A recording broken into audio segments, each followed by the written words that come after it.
સાહેબ નિલેશ બહુ નાનો હતો છે જેના મમ્મી વી આવી ગયા ને તેથી. બીજી કડીમાં કવિ લખે સાહેબ,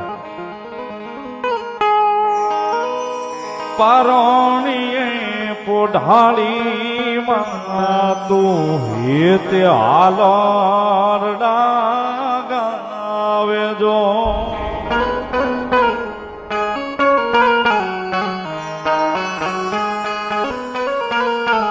તો સાહેબ જેના હાલરડા ગાયા હોય ને જેની માઈ એને ખબર હોય હાલરડાની માલિપા કેવા રહો હોય છે.